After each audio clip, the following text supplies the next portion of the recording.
Let us now spend some time in understanding the basics of cloud computing.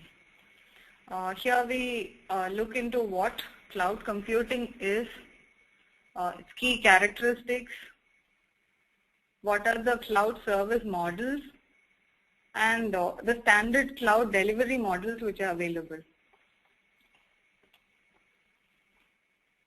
So what really is cloud computing? Here we have listed the Gartner and NIST definitions, which are quite comprehensive and provide good insights into the model.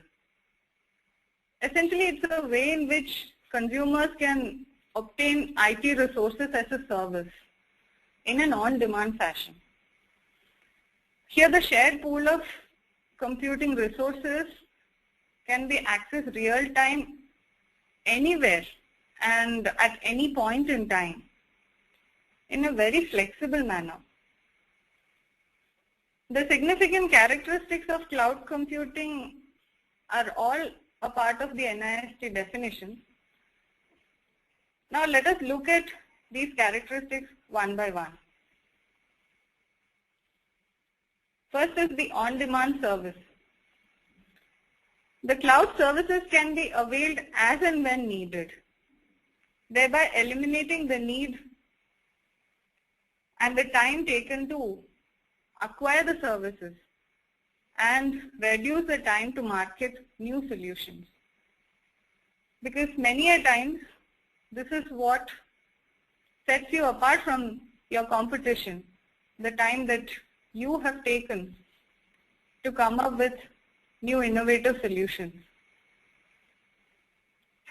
Here, technology is not within the reach of large enterprises alone anymore. Even an individual with good business acumen can utilize the services and come up with solutions that can compete with established service providers. This is a self-service model, and with that, the provisioning of IT capabilities happen automatically, and consumers can configure and deploy cloud services themselves without additional technical assistance. Moving on to the next characteristic, these services are scalable and elastic.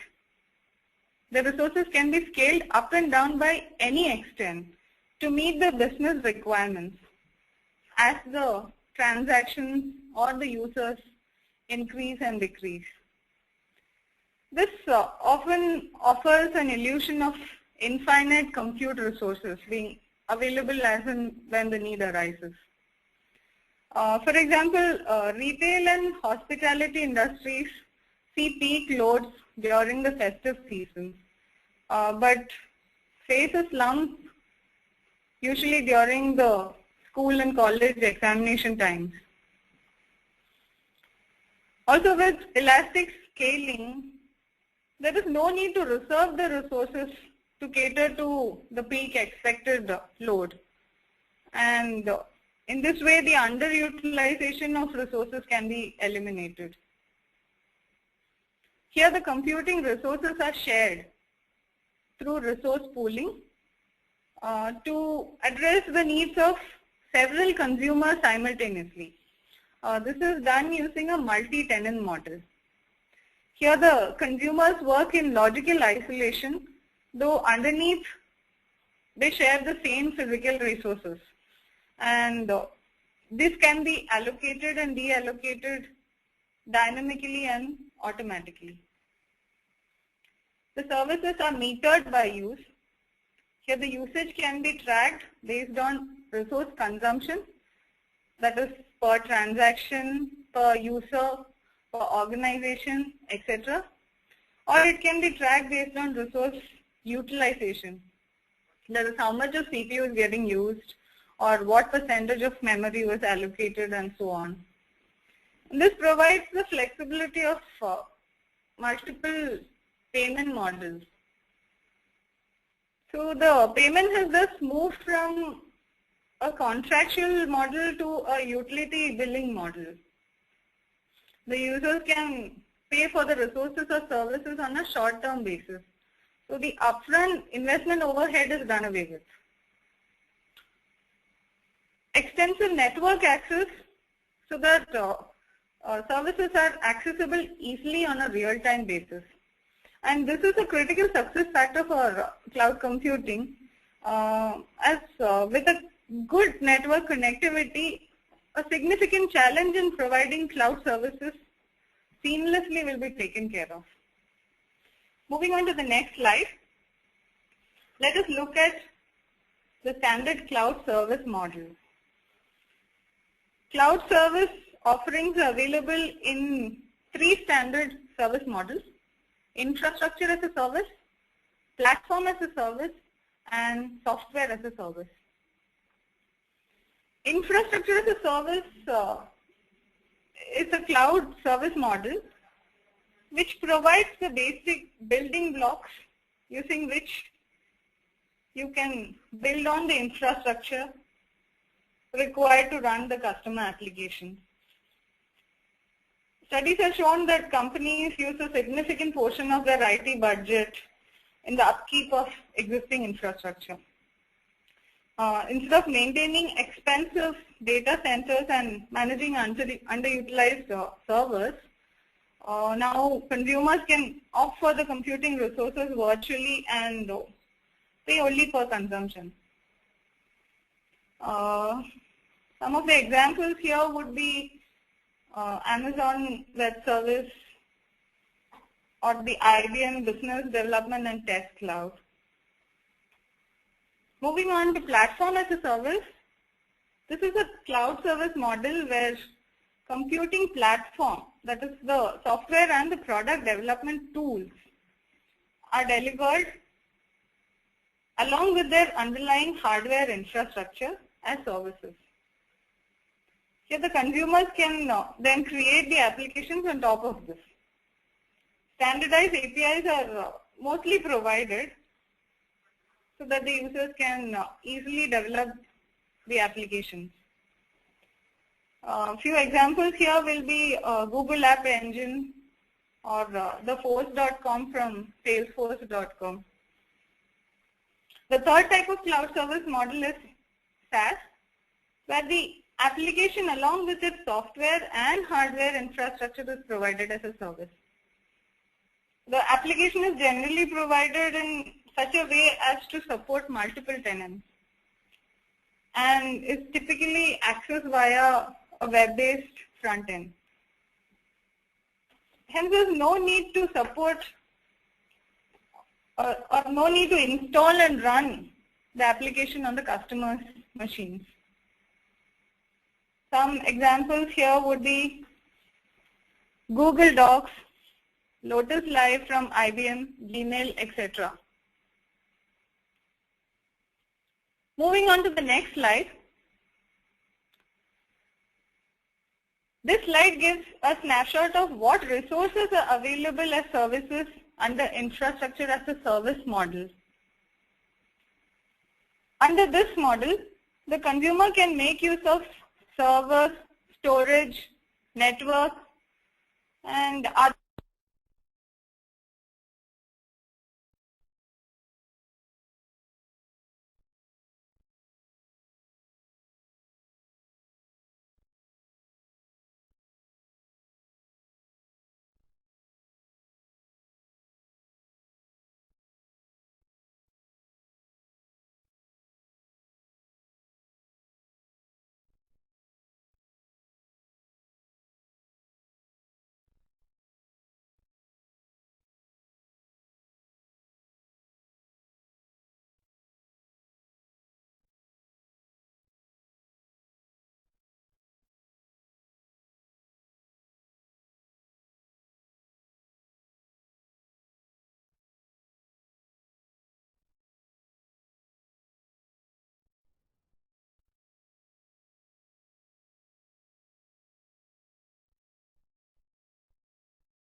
Deepa, are you there?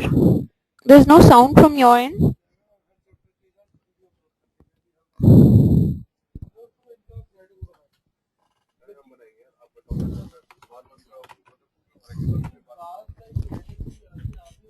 Deepa, are you there? We're not able to listen to you.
I'm extremely sorry for the inconvenience. The speakers are logging in shortly. They just got disconnected due to some technical issue.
Pankaj, are you there? Yeah. Okay. Mohini, can you just let us know which was the slide at which we got disconnected? Can you please start from the last slide, the previous slide? Software as a service? No, platform as a service. Okay. IaaS, infrastructure as a service.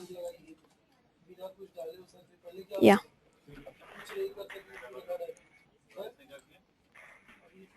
First of all, sincere apologies for getting disconnected. Okay. Let us look into what infrastructure as a service is. Here this slide gives a snapshot of what resources are available as services under the IaaS model. Here the consumers can make use of storage, network, servers and other resources and build the operating system and the application on top of it. Essentially, the consumers can own the operating system and the applications deployed on it, but cannot manage and control the underlying cloud infrastructure. Moving on to the next slide. Under platform as a service, the development tools and software along with the underlying infrastructure are provided as a service. So customer can use any means to develop the applications and they own that portion, although they cannot or do not manage and control the software and the underlying hardware components. Under software as a service, the application is bundled along with the underlying infrastructure by the cloud provider, and hence the consumer has limited control over it, except maybe to customize the look and feel of the application in some cases. Most are written in a standardized format to cater to the needs of multiple users. Moving on to the next slide. Here the standard cloud deployment models are depicted. There are various flavors to these models as well, but we will cover the basic ones. A public cloud is one in which the services are provided by a third-party service provider to the users in general. Here the cloud provider owns the computing resources that were used to deliver the cloud services. Since the services here need to cater to the user community at large, standardization in services is where the emphasis is on, and those services having mass appeal dominate the public cloud. Storage solutions, conferencing services, whether audio, video or web, development and test environments, mail services, or any data-intensive workloads where sensitivity of the data is not a concern are all good candidates. Some of the examples are Google App Engine or Amazon Elastic Compute Cloud. The private cloud is one which is owned by an enterprise. It can be hosted and managed either by the enterprise's own IT team or by a third-party service provider. Here the enterprise has greater control on how the services are maintained, thereby taking care of data security and reliability concerns. Typically, services are provided via intranet to the enterprise users only. And hybrid cloud marries the best of both worlds by integrating public and private cloud models.